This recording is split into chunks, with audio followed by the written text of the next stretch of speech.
And the partnership that we saw has indeed encouraged us to see how counties can come together to be able to pool the resources, to be able to look at the challenges within their regions, and to come up with a specific intervention. So we are happy with this, and we want to encourage this continued interactions. And lastly, we've also seen counties that are on the borders.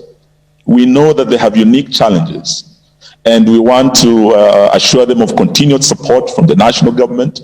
As my colleague has said, the 5 billion that His Excellency the President directed was able to reach every county through the Ministry of Health. Apart from that, we have also programs that we are running in different ministries. We have the Kenya Urban Support Program that is supporting the counties, also build up COVID compliant markets. We also have under the Kenya Devolution Support Program through the Ministry of Devolution, where we are supporting the counties strengthen their health facilities and health services. And we are talking over 1.4 billion that was released earlier and 4.6 billion that is being released to help the counties build capacity. And we are looking forward to building a resilient nation. But the counties are actually the building blocks, because when we have resilient counties, we will have a resilient country. So we want to thank you and urge that we continue working together through this pandemic, but even beyond.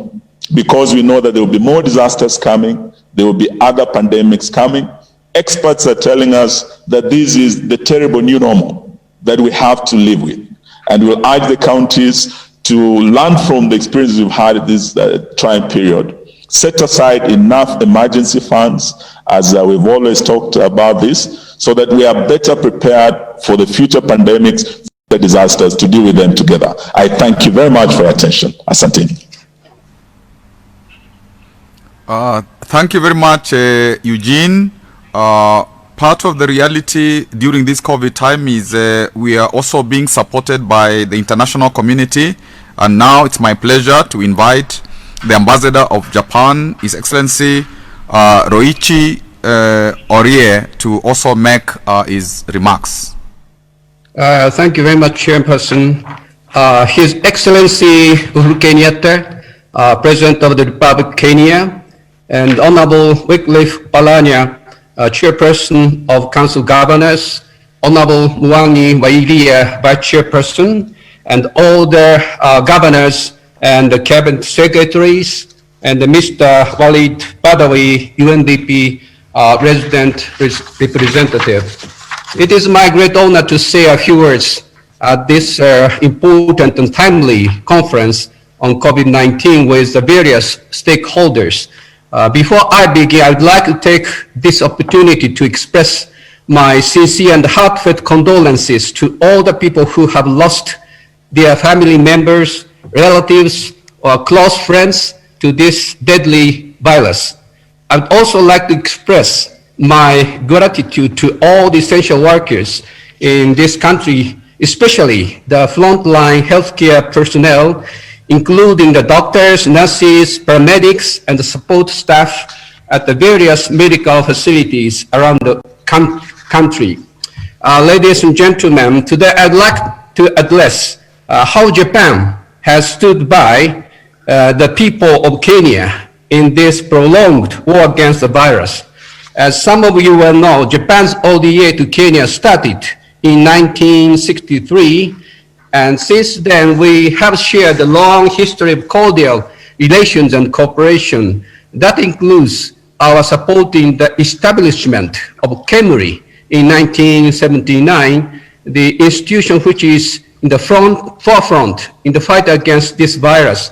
I visited the institution KEMRI last week and reinforced the recognition of the importance of its work in the fight against the pandemic. Our recent support to Kenya to combat the virus includes the provision of chlorine to water purification facilities around the country by JICA to help mitigate the impact of COVID-19 through continued supply of safe water to Kenyans. In addition, 340 million Kenya shillings was disbursed through UNDP and UNICEF to strengthen the health sector and provide much needed medical equipment to hospitals. Indeed, this conference is also receiving support from the government of Japan through UNDP. Last week on Thursday, I signed the exchangeable notes titled Health Sector Policy Loan for Attainment of the Universal Health Coverage Phase 2 with Honorable Yatani at the National Treasury, amounting to 8 billion Kenyan shillings. On the same day, I handed over PCR test kits with capacity of 50,000 tests to KEMRI through JICA, both of which will surely contribute to enhance the healthcare architecture of Kenya. Our support to Kenya does not stop here. We are planning another assistance in the very near future.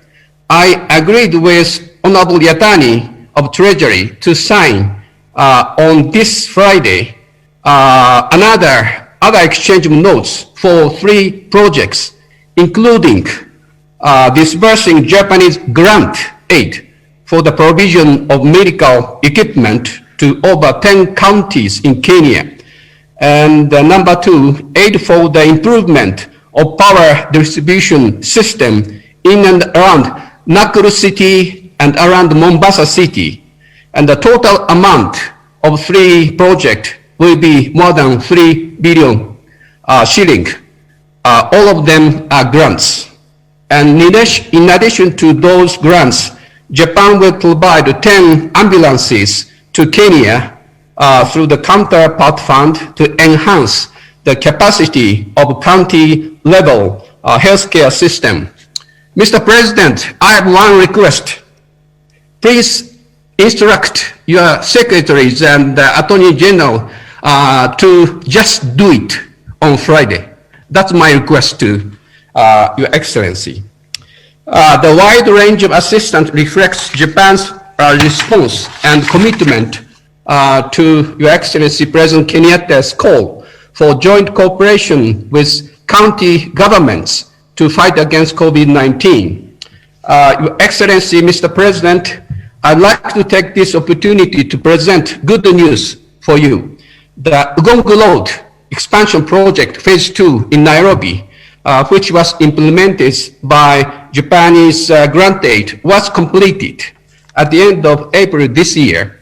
To promote strong, sustainable, and balanced and inclusive growth, and to enhance resilience of Kenyan society, as well as to contribute to the global efforts for SDGs. This project on Ugongo Road is one of the essential cases promoting quality infrastructure by Japan.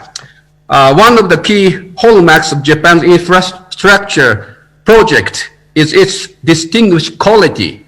I think you have already realized the quality differences between Ugongo Road from Upper Hill to the end of Junction Mall, and road from Junction Mall leading to Karen.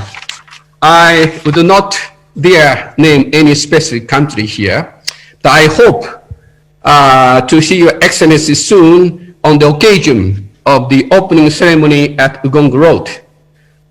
Ladies and gentlemen, all the governors, I'd like to assure you all, Kenyans, that this assistance is part of our seamless contribution to Kenya.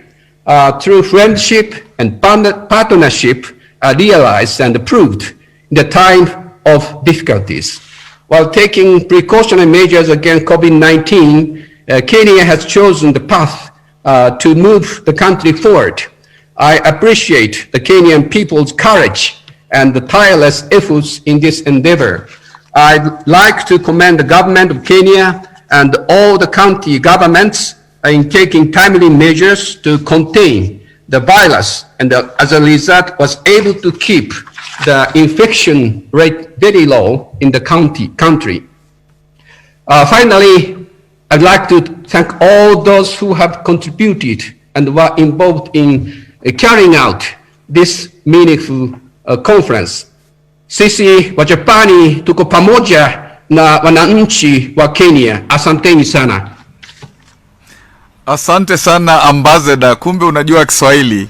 And we thank you for the support that you have announced, particularly to county governments. Thank you very much, sir. We now ask remarks from the Secretary General, United Cities and Local Governments of Africa, Mr. Jean-Pierre Elong Mbasi. Thank you, Excellency, for having invited the United Cities and Local Government of Africa to this very important meeting, chaired by yourself, the President of the Republic of Kenya. Honorable Cabinet Minister, Minister of Health, Honorable Cabinet Minister, Minister of Devolution and Hassel, Honorable Chairman of the Council Governor, Ambassador of Japan, a resident representative of UNDP in Kenya. I also want to convey, on behalf of the community of local and regional governments of Africa, the condolences of our organization to the people of Kenya, to the government of Kenya and to the county governors that have lost families, relatives, friends due to this pandemic. I really commend Kenya to have embarked into this devolution governance.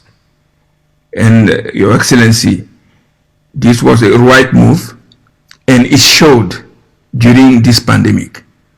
You know how working hand in hand with the county government has helped the country to address in a very competent way this pandemic. And I heard the report by the Minister of Health on the way efforts are being made for each county to be able to address this pandemic and to save lives. I want also to commend you, Your Excellency, for the fact that Kenya is among the 5 countries that are doing the best in handling decentralized governance in Africa. But at the same time, Mr. President, I want to raise the issue of Kenya not having signed so far the African Charter on the values and principles of decentralization, local governance and local development that you, head of state and government of this continent, adopted in June 2014 in Malabo. And we want to count Kenya among the first signatory and ratification of this charter, and I hope that this will be taken care of very soon. Let me also say that what is apparent in this COVID is that we lose sight of environmental health and hygiene, because COVID finally is an environmental disease, and it is very important that we bring back environmental health and prevention care on about preparing our local government and county government to handle the kind of pandemic that will still happen, the kind of hazard that, like the Minister of Devolution has rightly put it. Finally, let me also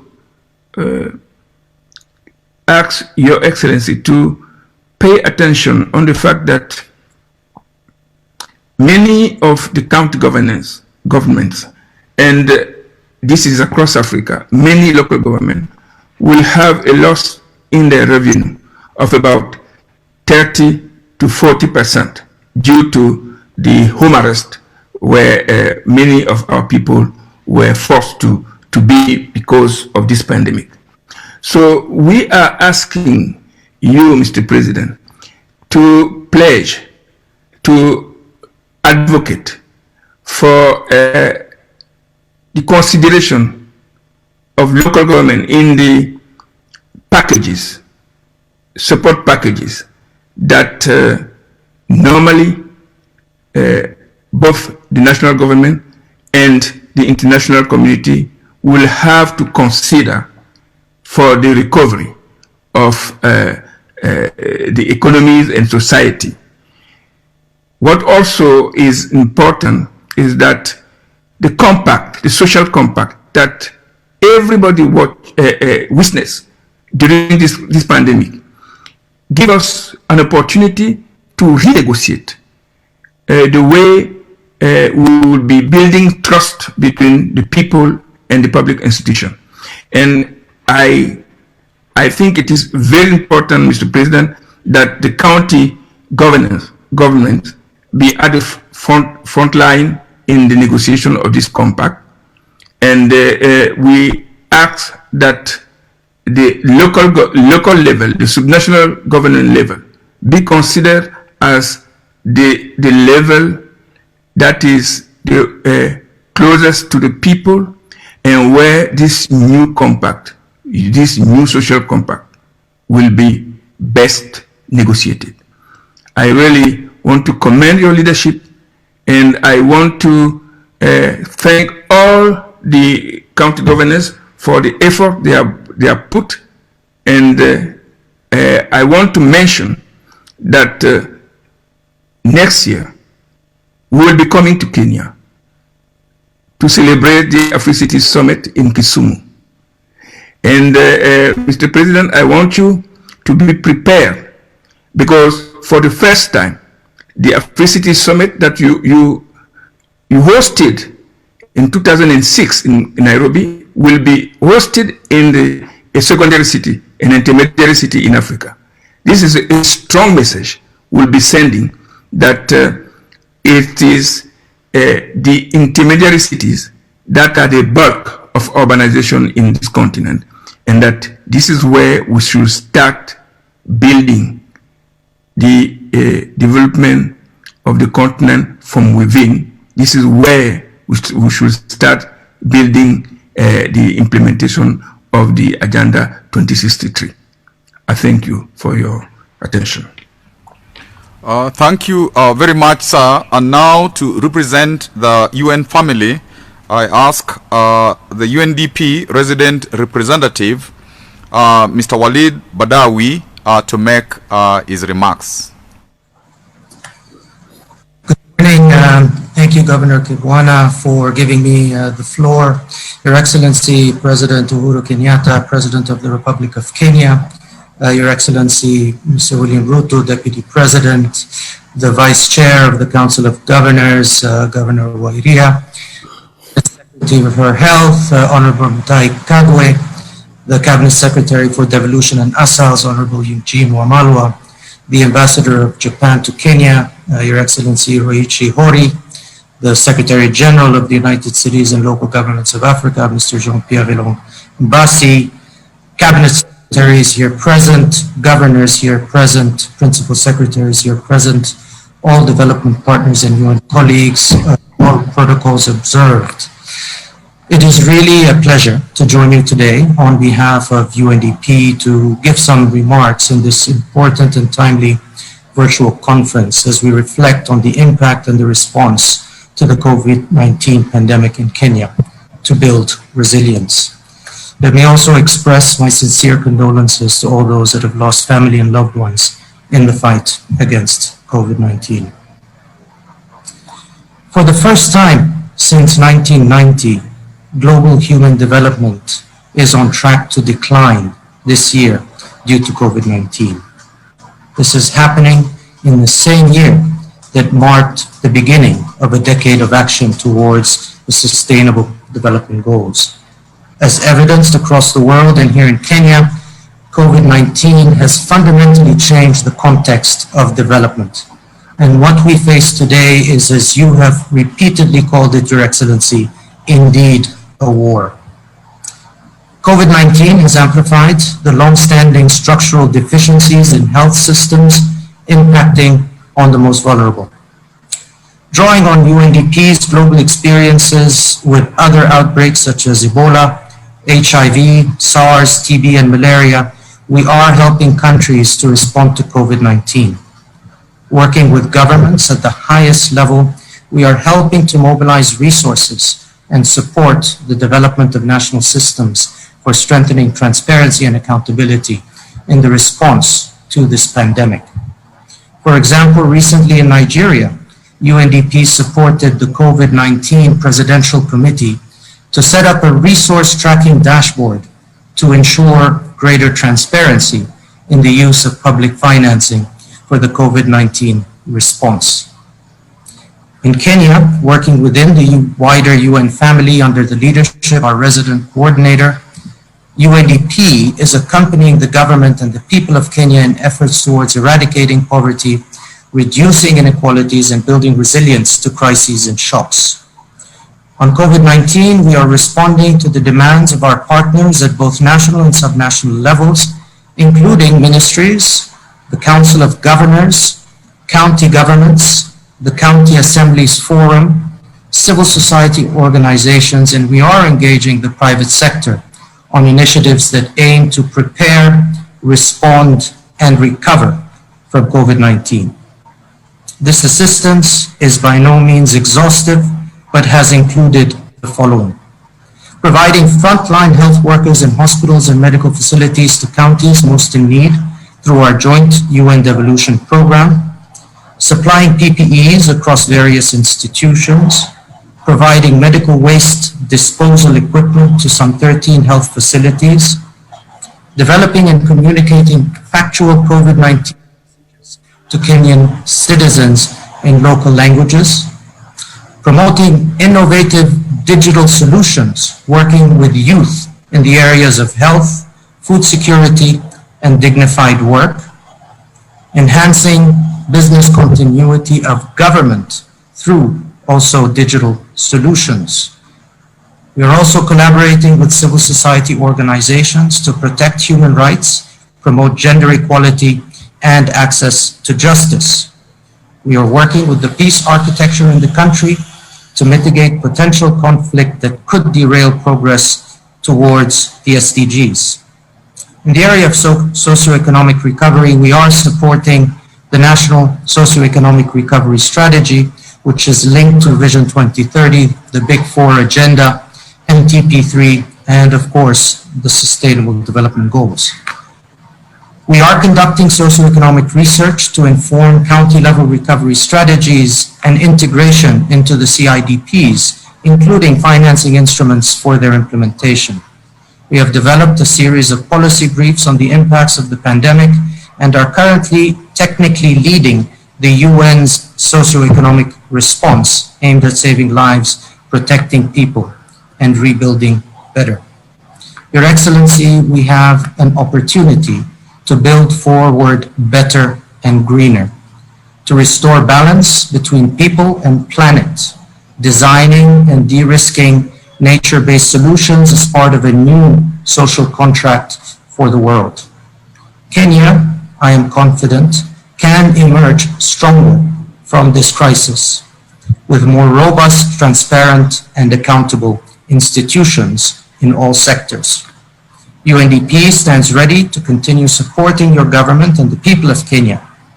We have, I believe, the collective expertise and the experience to look beyond recovery and towards 2030 together. Your Excellency, ladies and gentlemen, let us be reminded that the young people of this great country are its greatest asset as leaders, as change agents, and as innovators.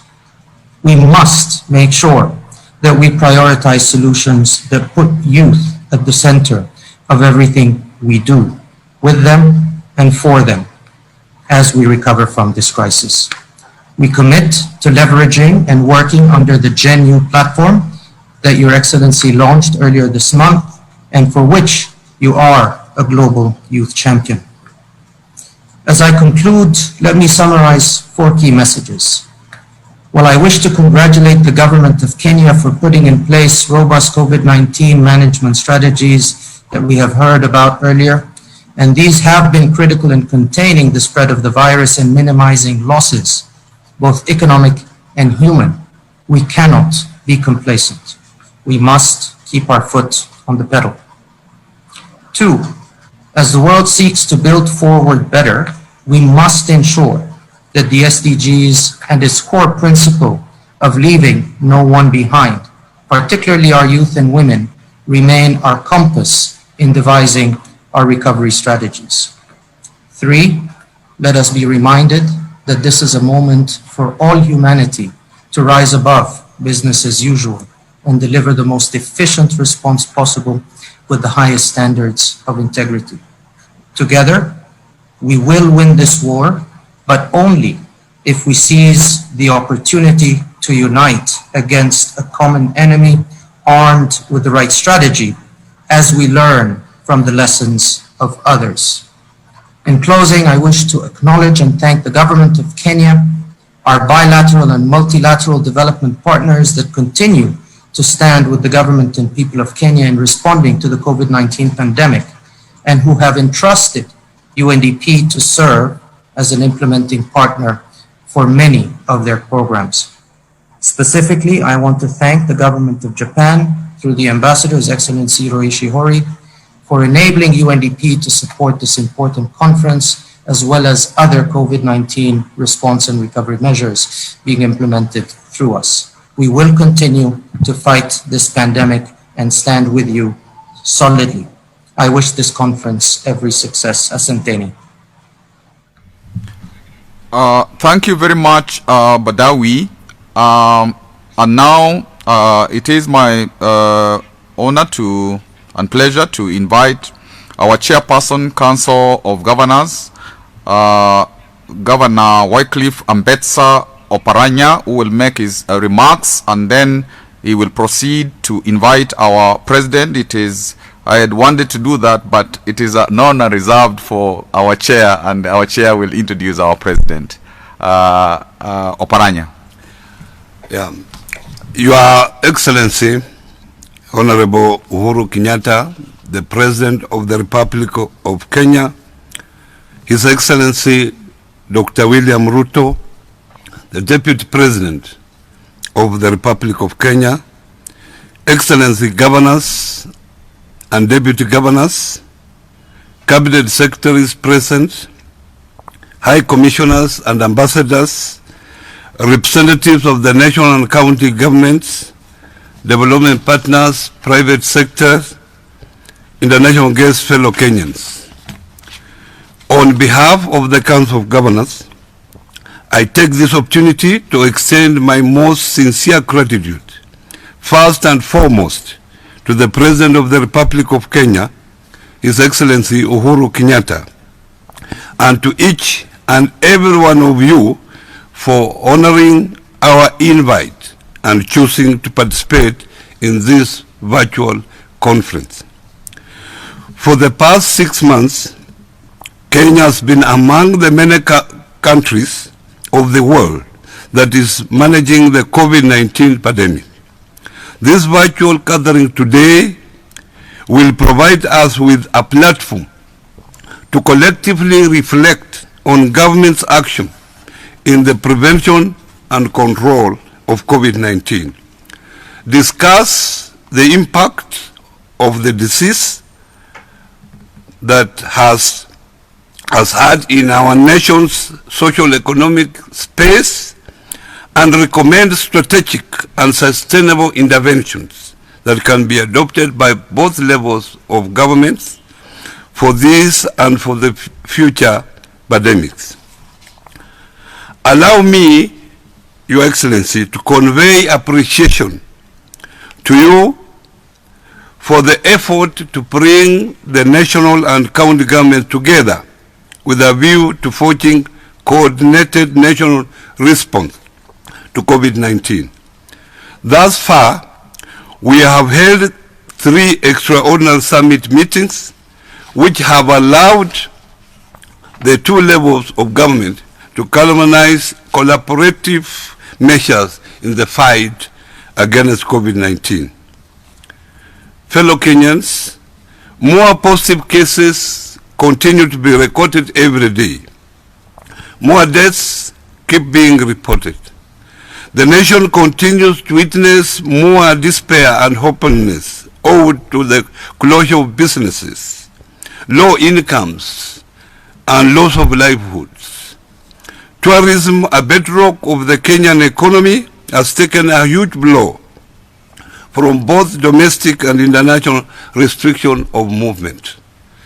Value chains that guarantees production and sale of agricultural products have nearly been paralyzed. Despite all this, we remain resilient nation. In the doom, let us be hopeful for a better future. COVID-19 has forced us to look forward, to look inward, and create a solution for ourselves. As much as the pandemic has shaken our systems, some good has come out of it. For example, Kitui County is now producing masks and personal protective equipment, PPEs. We have seen universities develop ventilators. Young people are producing locally made sanitizers and assembling ICU beds. Our working together has enabled us to achieve a lot towards the fight against COVID-19. Fellow Kenyans, COVID-19 has exposed the gaps and weaknesses that exist in our socio-economic systems and structures. The onus is on us, the national and county government, development partners, private sector, and civil society to devise remedial measures that will ensure every Kenyan's right to health care, food, shelter, and housing is guaranteed. Moving forward, we must act differently. That is why the Council of Governors commissioned the development of the county post-COVID recovery and reengineering strategy, a plan that will assist the sub-national level to adopt measures that enable it to prepare, respond, and recover from the future pandemics. Ladies and gentlemen, the Council wishes to thank our partners who have made it possible to have this conference. Specifically, a heartfelt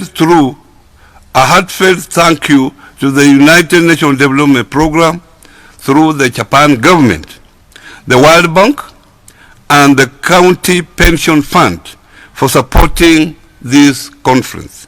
And to the Council Secretariat, thank you. Distinguished guests, I wish you a fruitful deliberations during this conference. Ladies and gentlemen, I now welcome His Excellency, the President of the Republic of Kenya, His Excellency Uhuru Kenyatta, to officially open this conference. Asanteni sana. Thank you very much, and let me begin. Chair, Council of Governors, Governor Wycliffe Oparanya, all county governors, our dear friend from Japan, His Excellency Roichi Orie, the Secretary General of UCLGA, Pierre Mbazi, the UNDP Resident Representative, Walid Badawi, representative of various development partners, and all our distinguished guests, ladies and gentlemen, let me once again say that it is with great pleasure that I open this virtual conference. And indeed, as I said earlier, I am particularly pleased that today's assembly is a congregation of solution givers and problem solvers. But let me also at the onset join all of you in once again extending my condolences to all those who have lost loved ones to this pandemic. Ladies and gentlemen, this conference brings together a multidisciplinary community of problem solvers, leaders, and a group of professionals and policy practitioners who have applied their minds to the COVID-19 pandemic for the last 6 months. I commend today, through you, Chair, the Council of Governors for bringing us together. This forum affirms the unique place of county governments in the structure of our governance and towards the realization of our national values, which includes public participation. Today's engagement brings together an assembly of our country's foremost brain trust on COVID-19. Everyone present here has agonized in one way or another in their area of professional practice over how to manage and eventually end this crisis. Many of you have experienced anxiety as you crunch numbers, rationalize models, and contemplate over what should be best or the best decisions.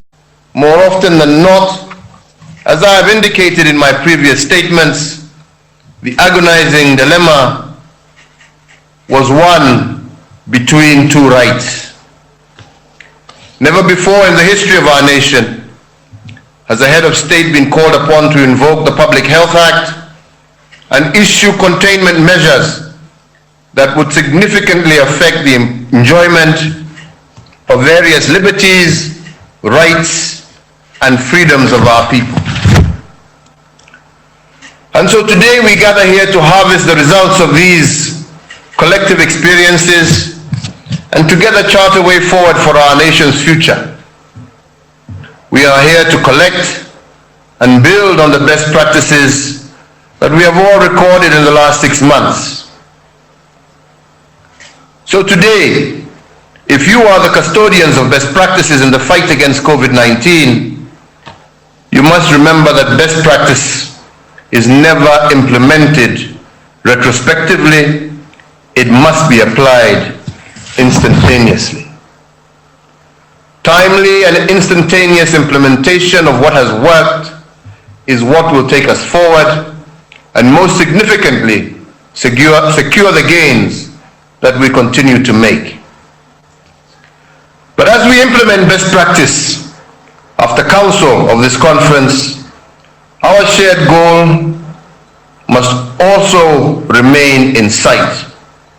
And this goal is simple: victory over COVID-19 and nothing else. And we must achieve it with zero option. And to achieve it, we must begin by building positive resilience. We must move away from tactical response to this pandemic to strategic response. Instead of symptomatic reactions to this crisis, we must move to structural reactions that are long-term and transformative. And this is what I call positive resilience. Being able to anticipate the patterns of this pandemic and responding to it transformatively and building back better. Ladies Ladies and gentlemen, allow me now to suggest a framework for banking your experiences of the last 6 months in this conference. This framework has 3 elements. First, I want us all to do a post-mortem analysis of how we have handled the COVID-19 crisis 6 months after it began to manifest itself in our country. Begin by looking at the forecasting of the spread of the virus. If all our models had projected severe scenarios that did not happen, was it because we were forewarned, or was it because of the swift interventions that we put in place? How does our national response compare with others within the region, the continent, and the world? Is there something that we could have done better? And are there lessons we should carry with us to the strategic phase of this war? Ladies and gentlemen, and I am not asking you to ponder these questions because we have failed. To the contrary, I believe we have done remarkably well, and that is why we have begun to flatten the curve. But to do better, we must remain brutally honest with our approaches, because intellectual honesty is critical to building resilience going forward. Ladies and gentlemen, secondly, after doing a post-mortem analysis, I invite you to do some in-mortem analysis. Ladies and gentlemen, we are in the middle of a crisis, as you all know, and we must analyze as it unfolds and changes form. The good news, though, is that in the middle of this crisis, the curve is beginning to flatten. However, we must not celebrate this happy moment too soon, but rather celebrate it with a great deal of caution. More so because the curve begins to flatten after it reaches its highest point. This point is also called the inflection point. And it is the most dangerous point because the curve can either flatten and de-escalate or take an upward surge. My appeal to all of you as experts, practitioners, and leaders is therefore to deliberate on our in-mortem condition. Although the curve, as I said, is beginning to flatten, could it surprise us by taking an upward surge at this inflection point? My third invitation to you, ladies and gentlemen, is for you to do a pre-mortem analysis. This is about early warning, but more fundamentally, it is about long-term response. If indeed we are to shift our response from tactical to strategic interventions, we must do a simulation of how this will work. A shift from symptomatic response under COVID-19 to structural response under universal health coverage must be well thought out. How, for instance, will the environment respond to this shift, and what are the enablers and disablers of this undertaking? Pre-mortem analysis will help us chart the path to sustainable health provisioning for all. Using this model, the conference should therefore give us counsel on how to promote preventative medicine over symptomatic care. It should guide us on how to use the lessons learned from the COVID-19 experience in order to anchor the full national rollout of the universal health coverage, one of the pillars of my administration's agenda for the nation. But most importantly, This conference of leaders, experts, and stakeholders should use pre-mortem analysis to guide us on how to build positive resilience out of the COVID experience. We must use this experience and lessons learned to build back better and to create a society capable of absorbing shock and emerging on top. But most critically, a society which unites when called upon to do so in the face of such a monumental challenge. As I conclude, I challenge all of us to reflect on how we can position our country to emerge as a stronger and more responsive state from the current pandemic.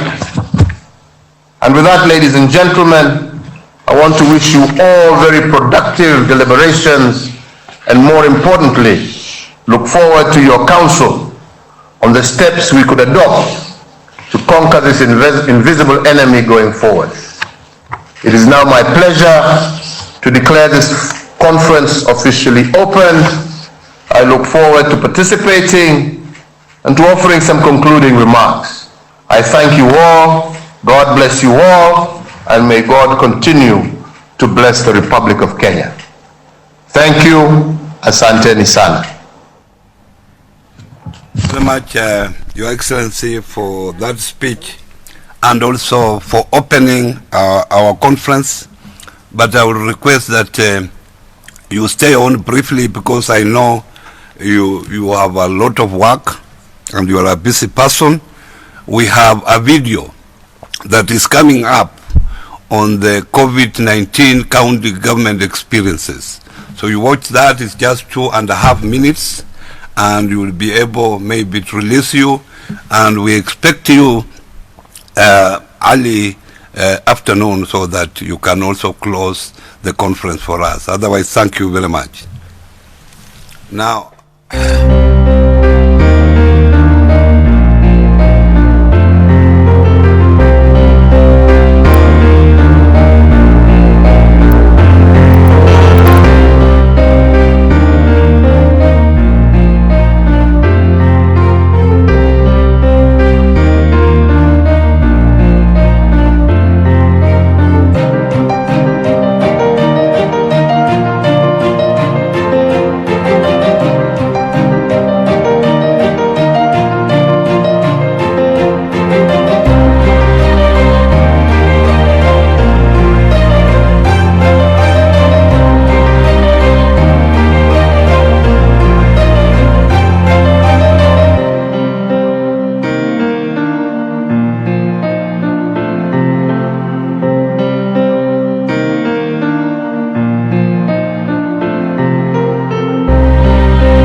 And now, without much ado, after the opening session, and we thank His Excellency the President for opening the conference for us, we now invite Adele Onyango, who is the moderator for the next session. Karibu sana, Adele. Asante sana. Thank you so much, Governor Kibwana.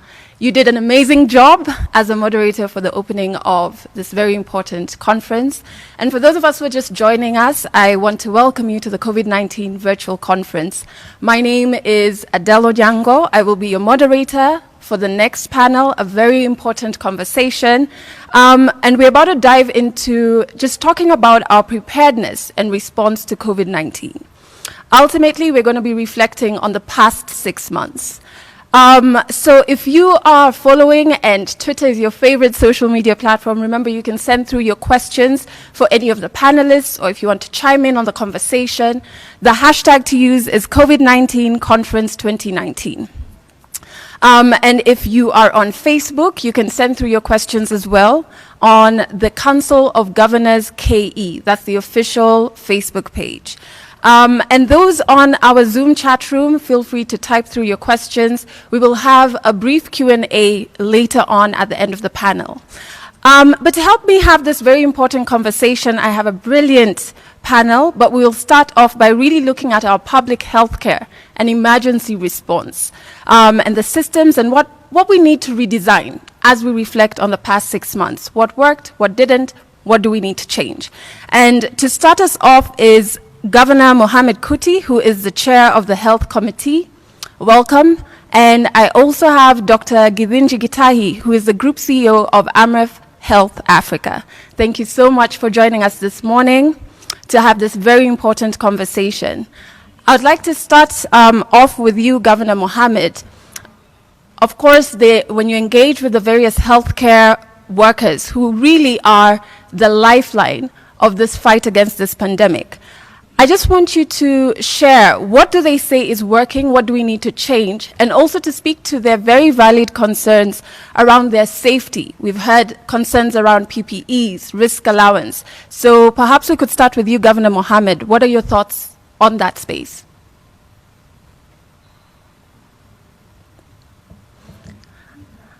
I think Governor Mohamed has dropped off, so we will move to Dr. Githinji Gitahi. Can you hear me now? Yes. Yes, Governor Mohamed, I can hear you. Thank you very much. I would like to start by thanking everybody and His Excellency the President. I think the success of this country in terms of the performance is because of the way His Excellency the President had immediately taken leadership and formed the National Emergency Response Committee, which then cascaded to the counties, where the counties immediately formed the county emergency response committees. This actually brought together the leadership right from the top to the counties and even further to the sub-counties. Immediately also, Ministry of Health, I would like to congratulate CS Kagwe, because immediately several protocols were put together, and those protocols were immediately communicated to the counties, and beginning with the training. And therefore, our medical staff, who most of them had never encountered a pandemic of this nature, were able to be trained by the national experts who may have participated in Ebola and other similar highly infectious diseases. And within a very short time, we had county staff who had capability and training to be able to manage COVID-19. And therefore, that actually put us in a very good position. And secondly, there was the issue of, there was lack of everything, because this is a pandemic and every country was depending on its own, and travel has been closed. So the way the country immediately swung into encouraging its own resources to manufacture PPEs, face masks, even at the local level, and with the support of Kenya Bureau of Standard, had been able to supply the initial, very crucial requirement for PPEs, and that also helped quite a lot. The fact that also that the county governments immediately swung into action to disseminate information through radios and local radios and create awareness in the public, and the daily briefing also from the Ministry of Health helped a lot to galvanize the communities or the country as a whole to focus on what are the preventive measures. And I think that also contributed a lot, combined with the fact that His Excellency the President took a very bold step of locking down the country and containing the disease in counties that had hotspots like Nairobi and Mombasa and the coast. That actually helped quite a lot. And I would like to say that we came out a stronger and a better country, and the result we are enjoying today are as a result of those initial right steps that we took. The other thing I would like to mention, and because His Excellency mentioned we need to compare ourselves, is the issue of remaining true to the people. We've not hidden any figures. We were very blunt and true to our constituents who are our citizens, and we followed. If there were deaths, if there were numbers, they were just only the challenge was the testing. I think what came out very strongly in terms of the challenges that we need to focus in future is our ability to test, and that is where now our research institutions need to rise up to the ability to produce testing, because this is a pandemic and it is anticipated due to climate change. Pandemics are bound to happen again. We need now to up our game as, and this is where now maybe the country needs to invest more in research stations, in research institutions, such that we are able to have participation in developing tests, in developing vaccines. I'm happy Kenyans are already participating in the development of vaccines, but I think we need to invest in research. We need to invest in our universities, and I think these are the comments I would like to make in terms of finally also the issue of infectious disease in regional blocks. I know counties are developing regional blocks. It is important now that we be able to have regional infectious disease hospitals and research institutions at the regional level, because most different regions have different disease prevalences, so that those regions become expert in those diseases, such that if anything happens, then we already have expert institutions based in various regions of the country. That's what I would like to say. Thank you very much. Thank you. Thank you very much, Governor Mohammed. I really do love that you brought up the issue about investing in research, which is a question that has come up on our chat room and also on Twitter for this conference. I want to bring in the issue of the curve, because we've heard the president shortly before just talking about the curve and flattening the curve, and it's a conversation that has been had over and over as we've been fighting this pandemic. So, Dr. Githinji, I could bring you in here, speaking about the curve and the crucial point that Kenya is in now. What do you think are some of the things that we have been doing that we should keep doing, and what are some of the new practices that we need to be implementing now? Thank you, Adele, and Your Excellencies, appreciate everyone's presence, and also my personal condolences to my colleagues who have passed away in the front lines of this war, and also to appreciate in this flattening the curve the response of the national government, the response of the Ministry of Health and the various different agencies, as well as the participation of the media, for the state, and our communities as well in this agenda of flattening the curve. Remember that we said, and we've said before, that the curve is as flat as your health system is strong. If your health system is very weak, then your curve has to be flatter, and therefore you have to suffer more socioeconomic disruption because you're trying to make sure that the curve is below the capacity of your health system.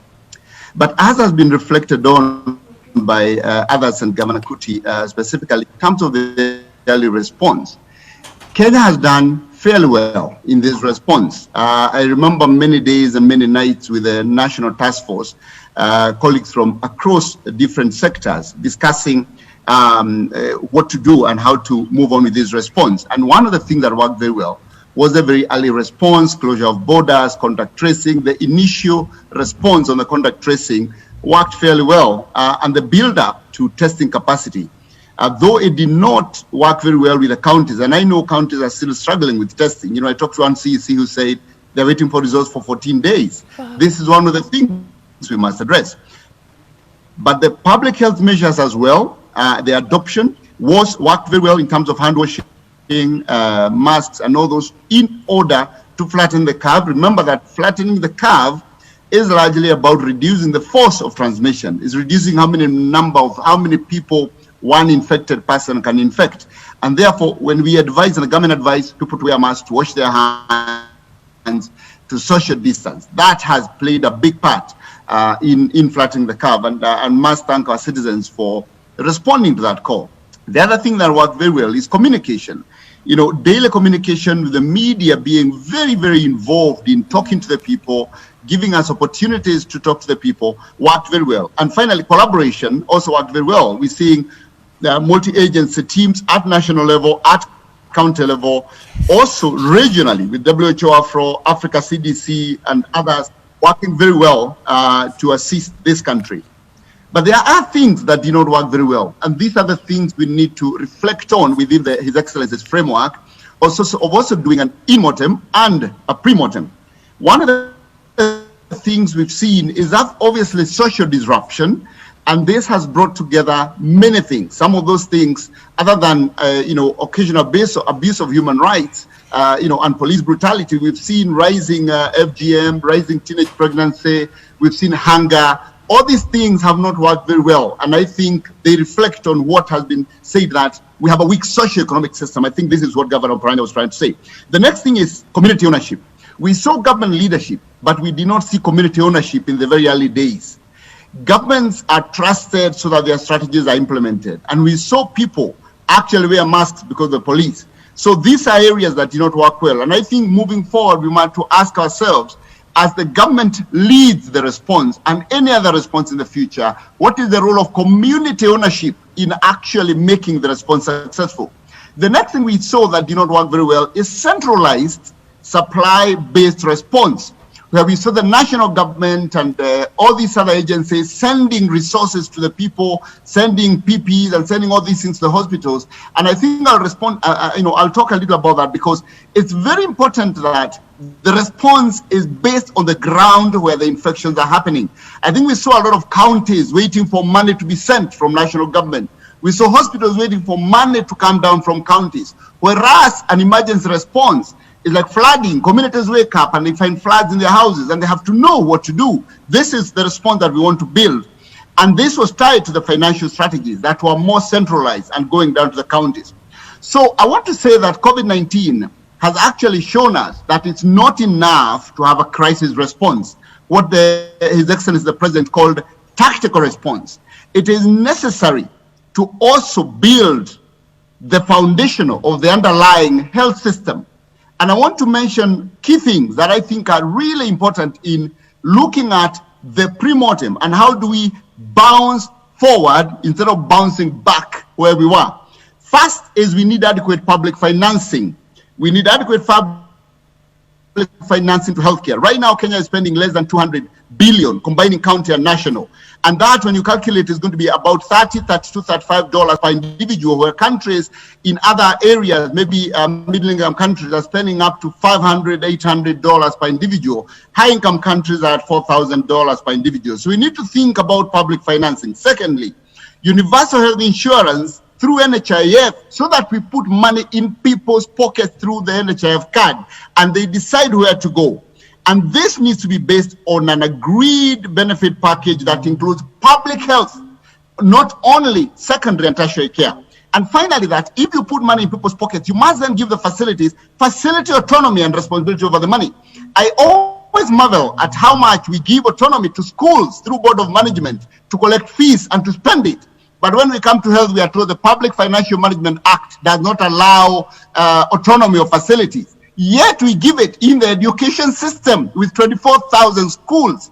How can we clearly say we are not able to trust 6,000 public facilities to manage their own funds? This is something I want to look at through His Excellency, through Treasury. I know the CS of Treasury is here, and this is critical to the success of health system resilience. And finally, community-anchored primary healthcare with functional community units, with paid community health workers or facilitated community health workers, that makes us build a health system not only for this pandemic, but for the future pandemic. We must bounce back, we must bounce forward, not bounce back. If we don't take advantage of this crisis to implement UHC through NHIF, single, decisively, without stuttering and twerking and tweaking, NHIF, universal health insurance, starting with the poor, women, youth, the vulnerable, and then building up, we will not succeed in building a strategic response now and in future. We will remain dependent on tactical responses and all the challenges that we have seen. Thank you. Thank you, and back to you, Adele. Thank you so much, Dr. Githinji. You did bring up quite a few pointers, and I'm so happy that the panel includes people who can actually put in actionable steps to some of the things that you've brought up. And I do echo your feelings on that we have to take advantage of this to learn how we'll bounce forward even post the pandemic. While reflecting on the past 6 months, we have to speak about the accountability and transparency. And because these are the tools that really build the public's increased trust in how the pandemic is being managed. And so to help me really dive into that part of the conversation, I have Ms. Wanjiru Gikonyo, who's the National Coordinator at the Institute of Social Accountability. And we're going to be getting to that in the next couple of minutes. So do stick around for that conversation. We also have Mr. Irungu Horton, who is the Executive Director of Amnesty International Kenya. And we also have Honorable Ndegwa Wahome, who's the Chair of the County Assemblies Forum. And I want to start off with Honorable Ndegwa. The public right now, we're feeling very helpless. The words used to describe misappropriation of funds are a certain amount has disappeared, which really diminishes the public's confidence in trusting that the pandemic is being managed well. So one of the reasons is there seems to be a lack of accountability when it comes to misappropriation of funds or just general mismanagement of the fight against the pandemic. Could you speak to why this is the case and how can we help build up the public's trust in this fight against the pandemic? Okay, thank you very much and for having me at this particular time. And when I speak, I'll be speaking for the 47 county assemblies and our experiences in confronting this pandemic that is COVID-19. And what I would want to say at the outset is to thank His Excellency the President and the national government for the good work they have been doing around the COVID-19, despite everything that is said around the issues. At least good work has gone into fighting COVID-19. Also, the Council of Governors and the county assemblies in ensuring that at the county level that there is good work that is being done towards addressing the COVID-19 and mitigating the effects which are very grave to our people at the grassroots. But to start with, I would say that the infrastructure of accountability when confronting the COVID-19 has not been as elaborate as we would have expected. And you look at a casual look at what has been happening.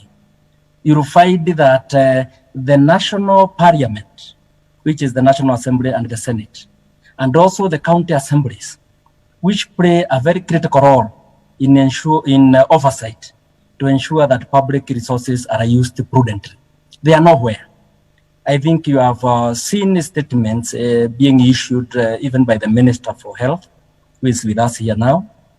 Even when the Minister for Health is coming to the counties, you'll find that there is no representation of the oversight bodies at all. And therefore, these oversight bodies are the representatives of the people. They are the people who reach out to the common Wanjiko to know exactly what is happening about this fight. So the much that Wanjiko is getting to know is only what he or she reads in the newspapers, what they hear in the radio. But there is nobody within the oversight bodies who can go down there to Wanjiko to tell about information that they are not very conversant about. And on this, I'm saying that when you talk about transparency and accountability, it simply means that the lines of communication are very easy within the family of the stakeholders, like in a pandemic like the COVID-19. But as of now, there is a lot of misinformation on what is happening. When we hear that billions are being released from the national government, and then at the counties, when we inquire about these funds, we are told they have not been released. There must be mechanisms where monies that are being released to the counties, that we have very clear circulars, and the government has been doing that. We have a circular that in Nyandarua County, where I am the speaker, has received 50 million. The Vihiga County has received that 9 million. And that way, the county assemblies, and for the national level, the National Assembly will be able to interrogate these fundings and to know exactly where these fundings go to. We will appreciate that most of these fundings are never subjected to the fiscal process or the budget process within the counties. And therefore, also to oversight them is a very, very serious gray area. And when a member of a county assembly goes to the machinani, to the ward level, and cannot answer these simple questions about the billions that are coming to the counties, then there is a very, very big problem. Therefore, going forward, because here we have come to interrogate ourselves and to look at the mischiefs that have been created for the last 6 months, going forward, I think the National Assembly, that is Parliament, including the Senate, and the county assemblies should actually know what the right hand is doing so that the left hand can also be able to watch as per the constitution speaking to us, so that we are able to play our oversight role. Again, the same governments, even in the counties and also in the national government, the persons who have been executing the mandate of implementation of government programs are the same faces that are supposed to come and implement programs within the counties. As assemblies, we were of the thinking that at least every county should have been able to establish a human infrastructure of eminent persons to oversee the implementation of COVID-19. That one, over and above the assemblies playing oversight role, it would have ensured that there is confidence, even when billions are mentioned, that these are eminent people. These are people known in Nakuru that they stand out for what is right, for integrity, and they have done well when it comes to social engineering. And when such people are given that responsibility of dealing with COVID-19 response, I think there would have been a lot of respect for whatever is happening. Even some other issues, like the dealing with the COVID is an emergency. You will be told that some things were bought not at market rate, others happened this way. An emergency is dealt with, and most of the times, money, the value for money might not be the cardinal principle in applying even direct procurement. The cardinal principle is that maybe there is a life that is required to be saved at whatever cost. But these are issues that are never explained properly to the common mwananchi to understand exactly what we are doing as both the national government and the county government. So let the people who represent Yes, the voices of the common mwananchi, be involved in implementation of these programs, even if it is pandemics. And finally, rule of law. Whatever is happening, let the people implementing and those oversighting look at the law, let the law speak to them, and we shall not have problems when we are dealing with this issue. Honorable Degwa. On that note, I really do want to bring in Ms. Wanjiru Gikonyo, because this is really the work right down the alleyway of TISA. And I'd love to have you, Wanjiru, speak to what are some of the things government and institutions should do in increasing public confidence. Of course, Honorable Ndegwa has spoken on a few, and maybe you can add in some of the challenges in implementing these key ingredients to achieving public confidence. Thank you very much. I'm grateful for the honor to address this important gathering today. On behalf of civil society colleagues whose contributions I will cite today, I wish to make an appeal for people-centered governance as the missing pillar in the fight against corruption. A 2018 assessment report of Kenya's procurement system by the IEA tells us that most of the solutions to Kenya's procurement problems do not require significant technical amendments to law, but a mere adherence to transparency and open contracting in Kenya, a mere adherence. The World Bank reminds us that accountability is the degree to which governments have to explain or justify what they have done or failed to do. More transparency in governance means less scope for corruption and dishonest behavior. With those thoughts, we then turn to the African Charter for Popular Participation in Development and Transformation, as prepared in 1990 in Arusha. This is also given effect through the African Charter on the Principles and Values of Decentralization and Local Governance and Local Development, as cited earlier by the SG. And the Charter identified the over-centralization of power as a key impediment to the effective participation of the people in social, political, and economic development. The over-centralization of power has severely constrained and curtailed the motivation of African people to contribute their best to the development process. The over-centralization of power in Kenya persists to this day, despite our constitution and despite the devolved governments, and it persists at both national and county level. The over-centralization of power has alienated the majority of people from their own development to such an extent that large sections of the population view the theft of public resources as a justifiable means of income. The problem of corruption, therefore, is rooted not in law, but in a collective social culture that tolerates and even encourages it. The African Charter, crafted at a time when the continent was facing social and economic crisis fueled by overborrowing, runaway corruption, similar to today, reminds us that, as a solution, nations cannot be built without the popular support and full participation of the people, nor can economic crises be resolved with and human economic conditions improved without the full and effective contribution of the people. The Charter calls for a drastic change in countries' structures and patterns of socio-economic development.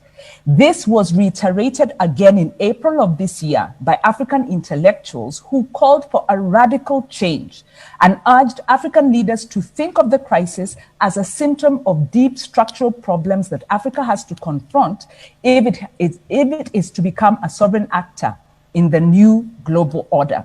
So what does this mean for us in Kenya? The pandemic has taught us, as has been said very eloquently before, that countries with strong local health and food management systems fare best. Local health and food management systems. This calls for an increased investments through funding and appropriate decentralization. The Senate has prepared a community health bill, but we need to go further and look at the 2006 community health strategy, look at similar strategies in agriculture and other devolved services that support resilience. From an accountability, sorry, I'll increase the volume, I've heard that. Yes, yes, and I'll just ask you to just, be brief with your very important points now. Yeah. Right. From an accountability point of view, we need to embrace open contracting to build trust, value for money, and such. In Slovakia, a government contract isn't legal until it's published. And this includes the milestones and the performance. We need to apply open contracting at every stage of the procurement cycle. Beyond that, in Makueni and Machakos, we are seeing project committees that are given oversight over procurement, and you cannot pay a contractor until local communities have approved and verified that the goods have been delivered. Governments need to work with civil society, county budget economic forums to institute procurement monitoring and social audits. Thank you so much. Transparency. Last point I'd like to make kindly is we need to look at the affirmative action programs such as the AGPO, which have become conduits for corruption. And we need to revisit them and ensure that governments are publishing the tender awards, beneficiaries, and the performances. We also need to look at programs such as the youth programs, Kazi Zamtani, and all of that, to make sure they are based on integrated environmental principles that support self-agency of youth and don't take an essentialist approach. We have actually piloted such a program in Makueni County, and there are other examples of the same. All right, so I have to step in here, Wanjiru, because of time, and I want to ensure that, the Kenyans who are watching this and definitely want to get their questions in at the end of the panel of the Q&A. And so I would just like all the panelists to just stick to about 5 minutes because of giving a chance to Kenyans during the Q&A to get their questions asked as well. I want to bring in Irungu. Of course, we're looking at the past 6 months. We're in a very crucial point. And what's maybe one or two things that you think need to be implemented now to increase the public's confidence? And now we're having the conversations around the public having lost confidence in the management of this pandemic. So I would ask that you just speak to one or two things that we need to implement and change now, and kindly maybe keep to about five minutes. Thank you very much, Adele, and all protocols observed. Once again, thank you very much for the extension of this invitation to Amnesty International to speak this morning. Despite the omission of recognition by previous speakers, we welcome the participation of civic organization leaders in this conference. It is consistent with Article 1 of the Constitution and a whole-of-society approach. Allow me to take up President Kenyatta's invitation to speak with brutal honesty and an eye to building back better. Firstly, I think we should probably start with the understanding that the only framework worthy of our attention this morning is Article 43 and the right to dignified, affordable, safe, and non-discriminatory health.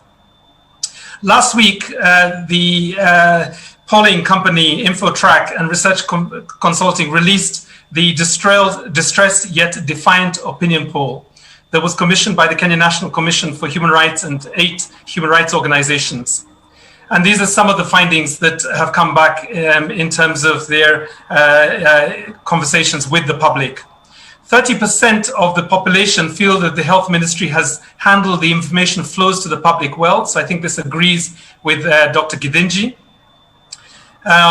There has been increased capacities in a number of counties. Murang'a residents probably have the cleanest of hands across the Republic. And in Mombasa, we saw a vigorous and energetic approach to leading by the county government in that case. And in many ways, I think during this time, it is clear that most Kenyans feel that the 48 governments, the 47 county governments and the one national government have handled COVID-19 better than East Africa, the East African neighbors and the rest of the world.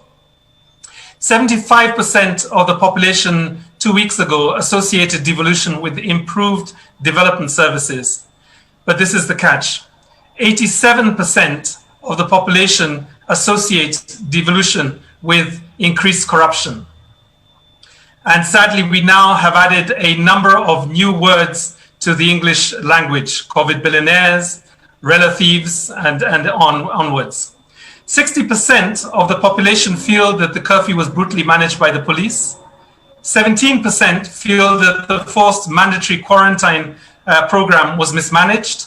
And 15% want more action on runaway sexual and gender-based violence. And in this regard, perhaps more of the counties can learn from the Makueni Safe Houses program. I think in terms of thinking through, before I come to some quick recommendations, I think I'm on my second or third minute now.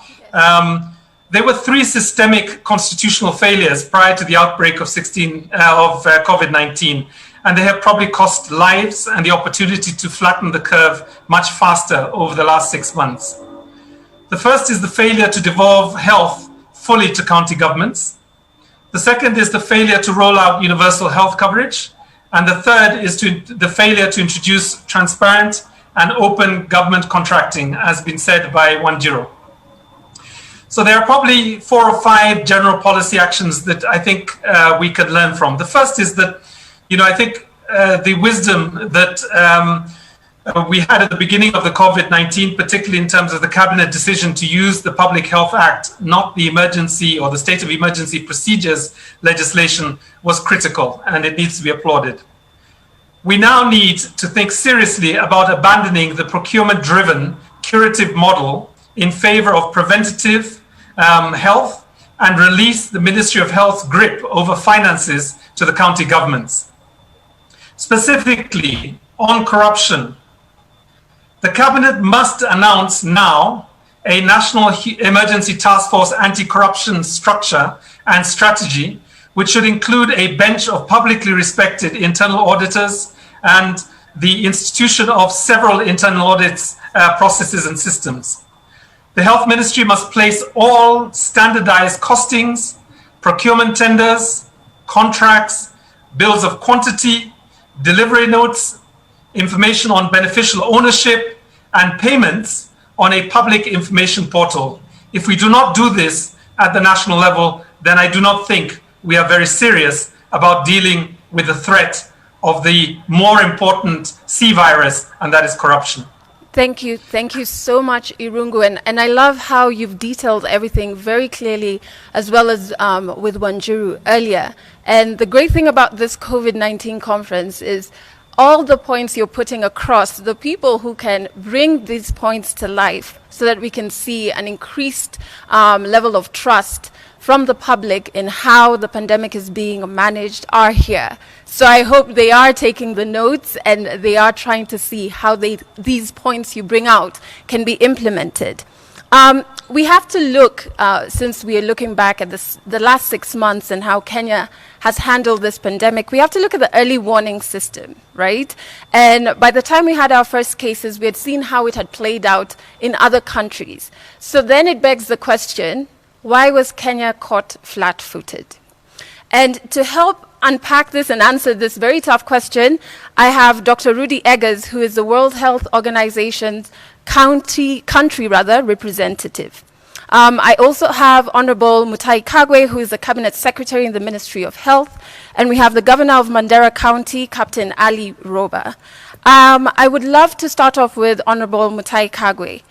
We've seen the early warning system, the role it played, and as Kenya's approach to the public, this public war against this pandemic, what would you say, looking back on the 6 months, was a failure in the management of the pandemic? And being at this very crucial point as a country, what do we need to change to ensure this failure doesn't repeat itself? Thank you very much indeed.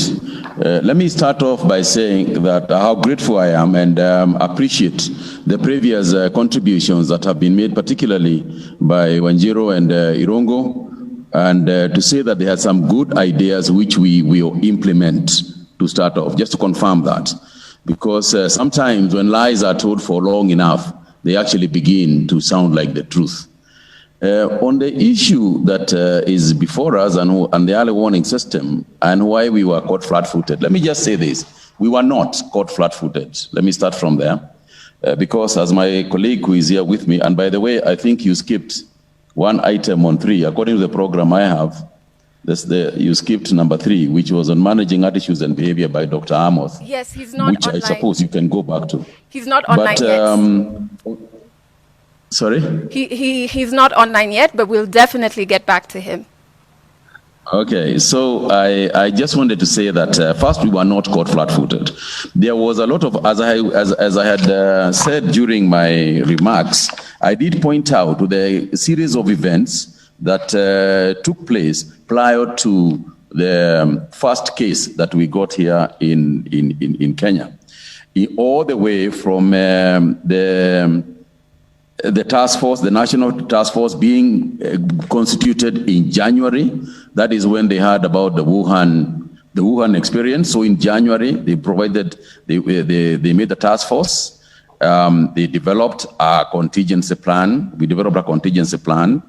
And even before the first case was reported, like early in February, we adopted a whole government multi-agency approach because of the executive order that was given by the president. I think it is good to remember that the National Emergency Response Committee on coronavirus was constituted by the president before we knew that there was a case. And I remember saying to our people that it is not a question of if we are going to get a case in the country, it's a question of when we will get the case. So it is not entirely correct to say that we were caught flat-footed. We were not. But let me also put it this way. Let me also say this for transparency's sake. I don't think any country in the world can say without any fear of contradiction that they were completely and totally ready for COVID-19. I think that it took the world by storm. It is still taking the world by storm. And I think that it is important, even as I discuss this issue, to remember that the disease is still here. You know, the president spoke about what we are going to do. We seem to be having a connection issue. It is important for us to remember that we are still in it.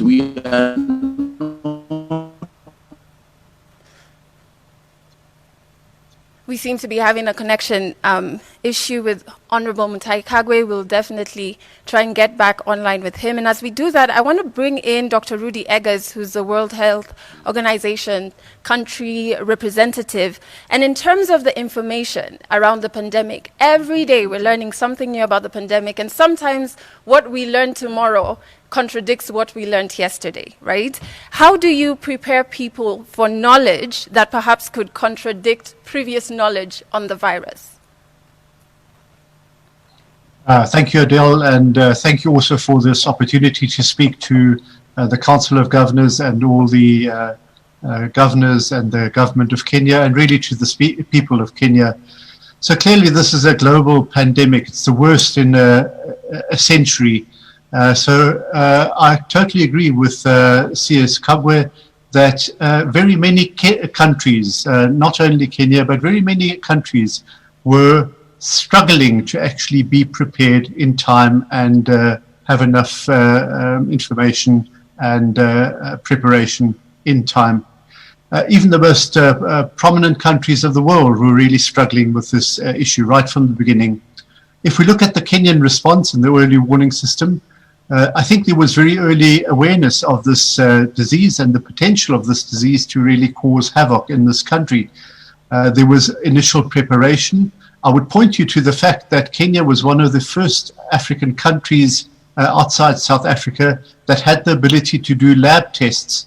So by 12th of February, lab tests for COVID were being done in Kenya through KEMRI. So that points actually to the preparation and the ability really of Kenya to meet this challenge.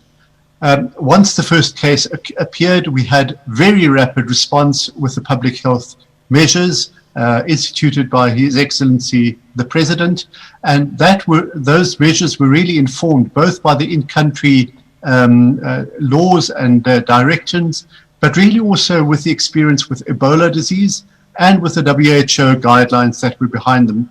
So Kenya was among the countries that were most rapid in their response and their ability to really deal with the activities, the actions that are needed to counter this epidemic. I must commend CS Kagwe and really the Ministry of Health for the open communication. I think this has been a feature of the Kenyan response, that there has been a daily feedback to the population through the media, even though it might seem as if it's redundant. In fact, it allows the population and the media to come back again, to ask questions and to get the information out to the public. So I really commend the government of Kenya in being as open and as frank in their communication. Let me point out also and commend also the Emergency Operations Center. So they're a group of people in the background that really are working day and night to bring the data together, to analyze that data, to prepare it for our consumption. And really, this is the backbone of our ability to respond to it. Equally, the laboratories, KEMRI and all the other laboratories around the country have really stepped up to the plate. So if you talk about preparation in Kenya, actually at the national level, it was rather well done. One more thing, I think Kenya was also one of the countries that, as the epidemic moved ahead, Kenya was one of the countries that really immediately established a committee that looked at maintaining basic health services. So being very careful not to lose the gains that were made by the universal health coverage pilots, not losing immunization coverage, etc., really actively looking at that as well. On the county level, there was early awareness of the issues, especially in the larger counties, and some counties actually very rapidly responded. They prepared very well in this early period. And equally, unfortunately, it has to be said that some counties did not engage adequately. There are some areas that are not very well done at the moment, and I would highlight here that there are coordination issues at national level, between national agencies, between national and counties. There are also funding and operational funding issues. So in some cases, we know that things like the contact tracing teams don't have fuel to go and contact trace. Those kind of things are problematic. Also, of course, the ability by counties to collect data and to manage and transmit that data is really absolutely necessary to move ahead. Let me conclude. I think in the last couple of weeks, we've seen a declining number of cases, and already we can hear people starting to celebrate, saying, well, maybe this was the end of the disease in Kenya. Yeah. And well, I think from our perspective, I think it is too early to celebrate. As His Excellency the President said, I think we're still in the middle of it. We're still having to understand it better. And in fact, what we need at the moment is better data. We need better data from the counties, from the laboratories, but then also hospital admission data, mortality data. All these things would give us the ability to really follow up and make a very clear statement if the epidemic is flat-footed. At the moment, we would beg Kenyans not to relax their measures. Let us be careful, let us be prudent and not go complacent. There is still a disease out there, it's still killing people, and we need to be quite careful. So I would agree with CS Kagwe. Were we caught flat-footed? No, not really. I think Kenya actually did quite well. But at the same time, we need to recommit. We need to go back and recommit to meeting this challenge, meeting this disease. And I would, having the Council of Governors and the governors in front of me, I would ask you, your leadership is critically important. Your role model, your leading by example is really, really important. So I would leave you with that thought. Thank you so much, Adele. Thank you so much, Dr. Eggers. I completely agree. It is an opportunity for us to really gather more data that could help not only with this particular pandemic, but you never know what the future holds, and data would help us prepare adequately. I want to go back to Honorable Mutahi Kagwe. I believe our connection has been restored now, and just to hear your thoughts looking back at the 6 months, what could you say could have been a failure, and how do we ensure that moving forward, the failure doesn't repeat itself? Thank you very much, Andela. Now, I hope you can hear me now. Yes. I can't tell at what point. I know it says my internet connection is a bit unstable, but I'll try and be as clear as I can. And I want to take over. I want to take over from what Dr. Rudy Eggers has been working with us throughout this whole experience, because of the presence of the World Health Organization, sometimes having daily meetings at the Ministry of Health, and just to appreciate that their support, the World Health Organization support to the Ministry of Health. And to say that, we have a tendency as Kenyans of beating ourselves down perpetually. And I want to say that the experience we had all the way from the period prior to receiving the first case or accepting the first case, we actually predicted, and Dr. Amoth is sitting with me here, we actually predicted at what point we were going to get the first case and where the first was won from. So by the time we did get the first case, we were quite ready to receive, we were ready to take them to Bagathi, and I want to remind you that we didn't have that facility before. We had to prepare it in 7 days. We prepared 100 beds in 7 days, just to fast track our own capacity. The modeling projections that we have been doing and continue to do even today, we actually predicted what was going to happen round about August as we head for September, which is what we are seeing. We also looked at worst case scenarios. And worst case scenarios would have been terrible. We would have been following exactly the same pattern as probably Italy and Spain and so on and so forth. So the measures that we took in the initial stages, which were complete total government effort, is what to me helped us. And sometimes you can be also a victim of your own success, where because something did not happen, then you ask, why are you doing this? Why are you doing PPEs? Why are you getting all these things? Because you don't have cases and because you don't have 10,000 deaths. Why are you preparing, for such an eventuality? Two things. One, we are not out of the woods yet. And I hope God keeps us at our level and possibly now diminishes the curve.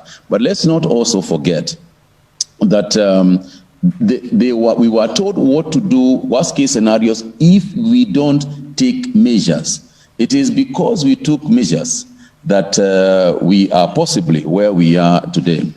I think it is also important to talk about the additional capacity that we have now that will really help us as we move forward into after post-COVID on a UHC program. And I like the idea of prevention, the idea that what have we learned? What else could we do?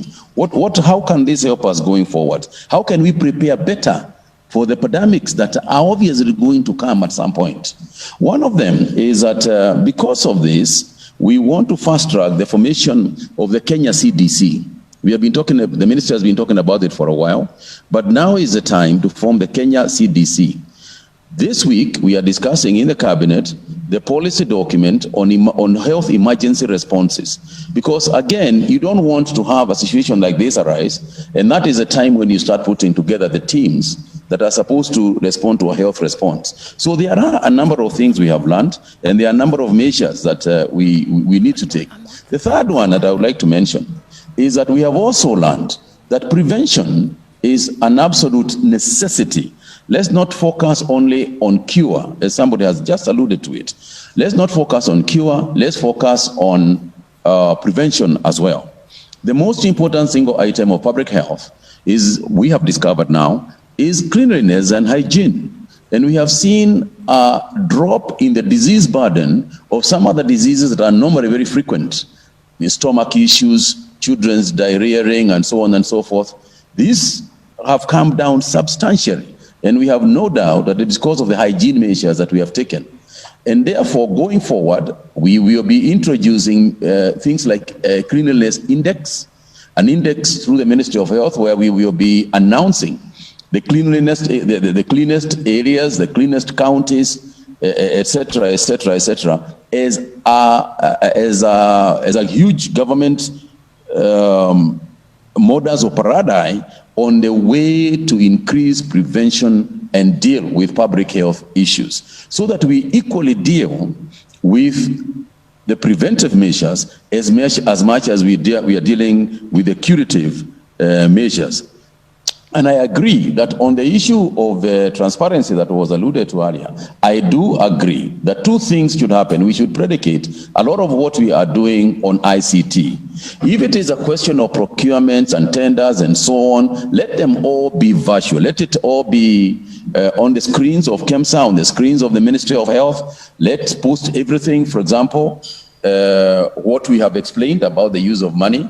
Every day it is politicized, and we must also not be naive to the issue of the politicization and weaponization of the COVID issue, and that is a fact. We live in a country that is fairly political, and it is obvious that there is weaponization of the politics of it all, because it is the CS for health must and should and must continue to engage the executives in my parastatus. There is no way of gainsaying whether we are engaging KEMSA people, whether we are engaging KEMRI people, whether we are engaging the other ones. For example, as a measure of what we took, as of some of the preparedness measures that we took, we are the ones who told KEMSA they cannot continue importing PPEs. We developed individual national capacity for manufacturing of these things, and consequently informed, directed KEMSA that they must now buy locally instead of buying from overseas. That measure alone brought down the cost of PPEs from 9,000 shillings to 4,300 shillings, and still going down.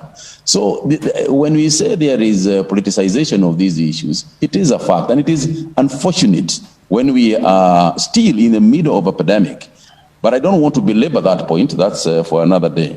But I just want to thank the contributors, and to say that the suggestions that we are getting are issues that we are going to implement. Some of them will be issues, will be measures that we are going to implement. I submit.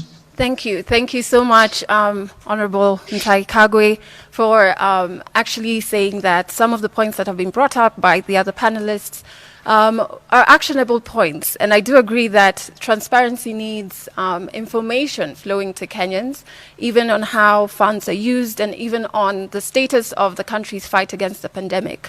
I'd like to bring in Governor of Mandera County, Captain Ali Roba. And I would love you to speak on things from a county level. There are very many ripple effects of COVID, and the next panel is going to unpack those further, but we can start by looking at how it has resulted in an increment in cases of gender-based violence. Livelihoods have been disrupted, and we saw that happen in other countries as well. So on a county level, what are the measures that have worked to help cushion Kenyans against this and reduce this other vices, and which institutions need to help counties cushion Kenyans better? Okay, thank you very much, Dele. I want to request to maybe add a little bit on the issue of early warning, and also the issue of whether or not we are caught flat-footed from county perspective. And then thereon I can go into the second section of the question that you just posed. And I want to say first, even though it was not unique to Kenya, it is a global position, the early warning systems have not been effective. You know, I say this because we are just lucky that this disease outbreak happened in China, Europe, USA, and other areas, and that gave us an opportunity to close our airspace a bit early and delaying the outbreak of COVID-19. Otherwise, we don't have established regional disease surveillance and control centers within the country that is able to, predict the patterns and everything as we have. And as such, I will qualify, even though it's not unique to Kenya, that early warning systems has not been largely effective, as it applied to most of the other global countries. It's not a unique position for Kenya. The second issue that I want to reflect on before I go to the question you asked is the issue of whether or not we were caught flat-footed. And the answer, from county perspective, for me, the answer is definite yes. We were caught flat-footed because as a country in 21st century, it is critical, to reflect on some basic, standards of preparation that we ought to have. And I look at what is our ICU bed capacity, what is our testing capacity, the issue of stocks of ventilators not being available, the issue of, PPEs not being locally available, among other issues that I see. Our state of generally, not for COVID-19, but our state of preparation for pandemics was not okay. As a resilient country, we've done fairly well at the outbreak of the disease to try and mitigate. But in terms of whether we were actually flat-footed or not, the county perspective, we are actually flat-footed, when this disease outbreak happened. And we lost some opportunities at the advent of devolution, where there were wrangles between the council and Ministry of Health. Ministry of Health trying to hold on to functions and bureaucracies within the system, delaying the critical role of the ministry, which is the issue of setting standards. And by setting standards, then by now, 8 years down the line, the ministry would have really said the 47 counties would have certain basic standards.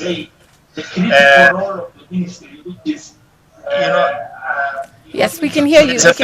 We can hear you, Governor. There is a bit of echo. Okay. The ministry would have really said the 47 counties would have certain. Sorry, there's a bit of echo, and I just want to say, 8 years down the line, the ministry would have been able to indicate some basic standards that the Ministry of Health will have demonstrated that the 47 county governments will have in terms of ICU beds, HCU beds, and testing capacity. I just want to jump in here. The echo is actually coming from your end, so perhaps you can just check the connection so that we're able to hear all the points that you're bringing. And maybe while Governor Roby is doing that, we can go back to Honorable Mutai Kagwe. We're receiving some questions coming in, still actually on the point of the spike in cases of gender-based violence, domestic violence during this pandemic. Are there plans to match the acknowledgement of the problem with funding to support prevention and response? And another question that has come in is, can we expect to see more county governments commit to plan and budget for, and even the ministry actually, commit to plan and budget for, shelters and safe houses for sustainability purposes? Very much. Thank you very much. Let me just, can you hear me? Yes, I can hear you. Okay, let me just respond as follows. I think that from what Governor Roba is saying, in terms of county preparedness for emergency responses, as I said earlier, I do believe that we have learned a big lesson in terms of how to respond going forward. If you remember, one of the fortunate, quote unquote, things that we had here is that we have got a very good medical resource in terms of human capacity, because don't forget we had volunteered to deal with Ebola in West Africa, so that whole Ebola team is still here with us. We have got a fantastic set of doctors and nurses who work in this country. But I think that the management of responses is what we must improve on. And that's why I spoke about the policy document on the health emergency response, which is coming the discussion this week, and also the formation of Kenya CDC.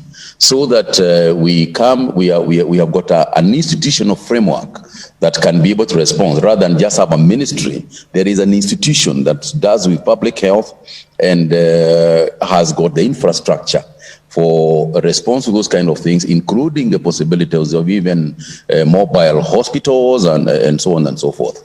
The second thing has to do with what you said about domestic violence in houses. Yes, it is true. There was a spike up when we announced the curfew. There was a spike upwards in domestic violence, which is something also apparently was happening also in the world as well. And if you remember, the council, the Doctors and Dentist Council of Kenya, they're led by Eva Jenga and CEO Yubia, went on high gear to try and respond to this issue, not from an enforcement point of view, but from an understandable health condition, and not just the domestic violence, also in terms of mental health, that we have seen an upsurge of mental health issues in the country. This is an area where admittedly we have never really addressed matters mental health properly. If you look at our best facility being Mathare Mental Hospital, and you look at the state of Mathare Mental Hospital, then you can see that it is something that we have not addressed comprehensively.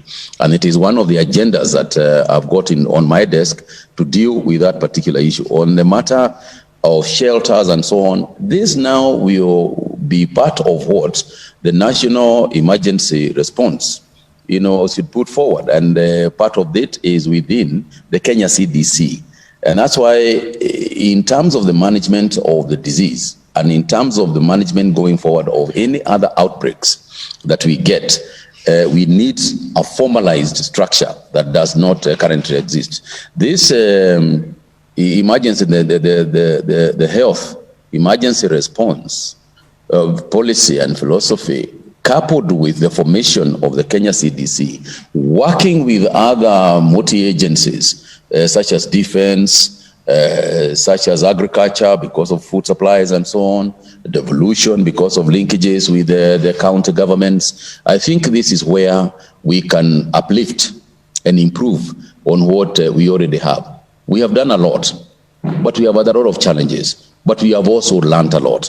And I think that if we can use the lessons that we have learned, the future pandemics, hopefully none comes, but we can also just sit back and hope and then just base our actions on hope. We have got to be prepared. And I think going forward, we will be better prepared as a nation than we would otherwise be. Now, the Kenya CDC envisages a situation where there are regional centers all around the country where we will be acting from. In addition to that, the government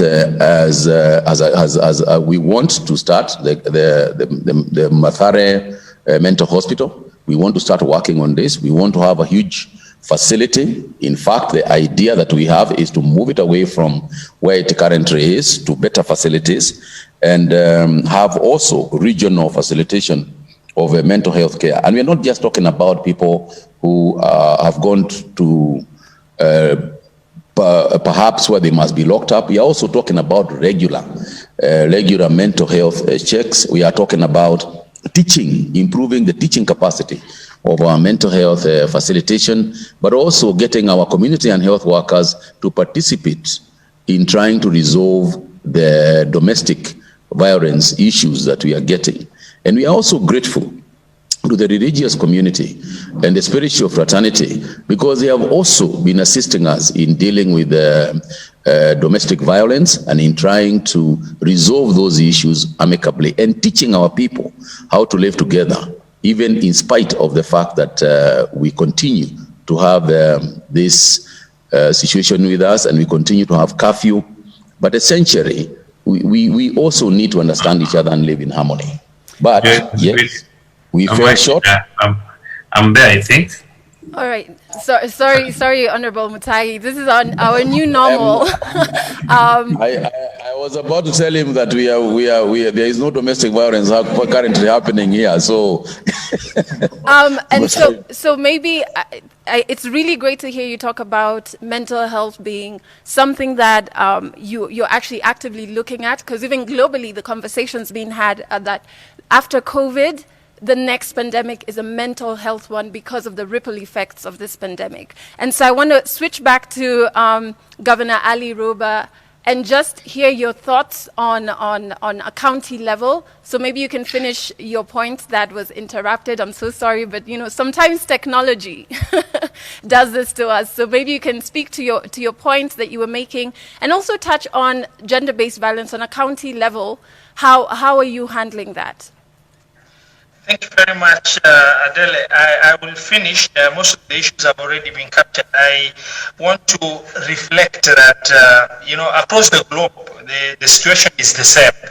But nevertheless, for us, as the county level, we were caught flat-footed with a very serious state of unpreparedness with dealing with pandemic of this magnitude. Resiliently, with the help of the President, the Ministry of Health, and other stakeholders, we've managed to have some, very bare minimum response capacity. But this need to be standardized, and I would like to request MOH to take its rightful role of making sure that certain bare minimum standard of response is developed, including ICU, HDU capacity, oxygen supply system, training of personnel in critical service provision like ICU, building capacities of testing for the 47 county governments gradually. Under the circumstance, the ministry has done very well, but we're only at 12 centers. We need to get all the 47 counties to be able to carry out these tests as required for us to be able to effectively respond. And the issue of rehabilitation centers, and I want to emphasize as I go to the issue of violence and many other issues and mental health, that we need to have a properly structured and managed rehabilitation centers for the 47 counties in order to respond at the county level, so that Madare Hospital, any other similar hospital at national level, does not get overcrowded. And the issue of domestic violence, we need to entrench community surveillance system for us to be able to deal, because as the lockdowns happened, there was a very critical issue that came out that really affected the population, because people remaining in the house together for a long period of time have gotten easily irritated over very small issues that are taking shape.